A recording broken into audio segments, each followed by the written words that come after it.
Hey everyone, it's Matt, and 1.2 is right around the corner, and there's a lot of information over on Twitter, on the main website, and in the game itself. So I'm going to give you a quick condensed version and also share all of the dates and times for when updates are going to fall and when events are going to happen, and all that information is going to be right here.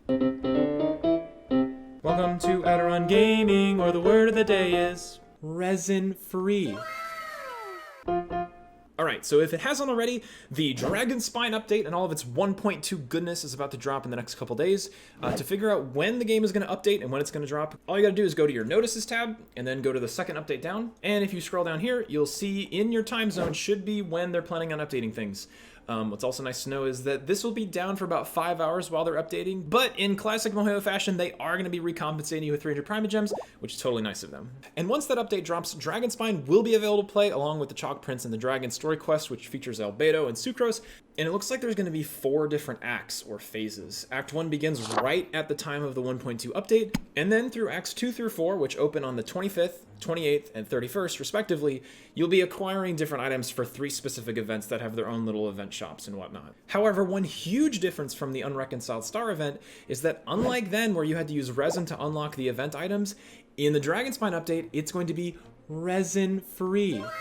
That's right. So when you're grinding out these items, you don't have to waste your precious resin on just collecting the event stuff, and you can grind to your heart's content for the event shop. Speaking of which, the last day of the event is on January 5th, and the event shop is open until the 12th. So if you grind out any items between now and the 5th, you can always come back and claim stuff in the event shop through the 12th. So you've got a little bit of a window to use that. So along with that event, there's a ton of other things that have been added to the game as far as 1.2 is concerned. Dragon Spine features a sub-zero climate system, which means you could take damage. There's new cryo and hydro artifacts at 2 new domains. There's also new monsters, recipes, and quests. And a huge benefit coming up in 1.2 is that any characters that you level up to level 20, 50, or 70 will grant you 1 Acquaint Feint, or 1 wish.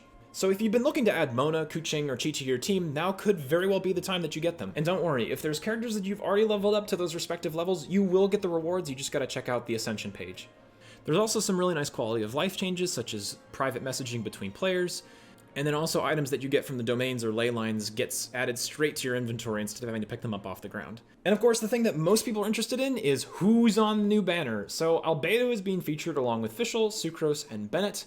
And this banner will run from the start of 1.2 up until January 12th.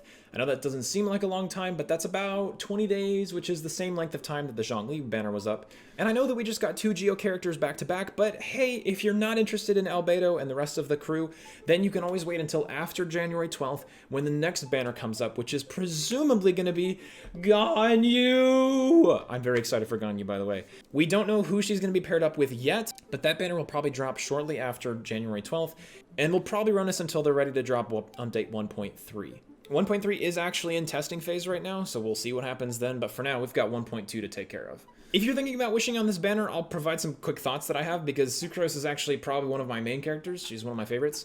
As far as grabbing her, she has been described as a budget venti, and I have to say that her ability to share her elemental mastery and use crowd control to bring enemies together and create swirl interactions is probably one of the best, besides venti. The constellations are pretty helpful. I would say at a minimum, getting Constellation 1 is super strong because it gives you 1 extra charge of your skill ability, which is really nice when you can go back and forth between them. The 4th one reduces her cooldown. The 6th one is really strong in that whatever element gets swirled with her reactions end up getting a 20% elemental damage bonus for that element type for the rest of your party, which is also exactly what the Viridescent Veneer kit does, so they're kind of going hand in hand. But seeing as you can already get that from her artifacts, I would say that if you can at least get Constellation 1, that's pretty good. If you want to go to 6, up to you. Now, as far as Fischl goes, she's been described as probably one of the best sub-DPS characters in the game, partly because Oz, her Raven, can just be cast out and then you can swap to your main DPS. As far as the constellations go, I only have 1 because of the Unreconciled Star event that we had last month. They do pretty well with buffing her damage with Oz. I would say that at least getting to Constellation 2 gives you an extra 200% damage bonus when Knight Rider is used.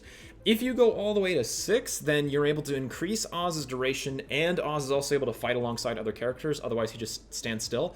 Especially if you're considering running double electric in your party to get that high voltage elemental resonance, this gives you a lot of elemental particles to help charge your elemental burst, which can be really helpful in the team. As for Bennett, I don't personally have him, and I know he's kind of a controversial character. Some people love him, some people really don't like him. He's honestly a great addition to a team if you need a utility character that provides both healing and attack bonuses, mainly because his elemental burst drops a field that either does healing or provides an attack buff. For example, Constellation 1 gives you a 20% bonus on top of everything else. All the other constellations basically just affect Bennett himself, however C6 ends up granting a 15% pyro damage bonus on top of all this. So whether you're looking for a really strong support character or you just happen to get a couple Bennetts while you're going for albedo, he's not a bad guy to have on your team, so take that into consideration too. And that pretty much wraps everything up. So if you guys have any questions, please feel free to drop it in the comments below. I'm free, I'll be able to answer things.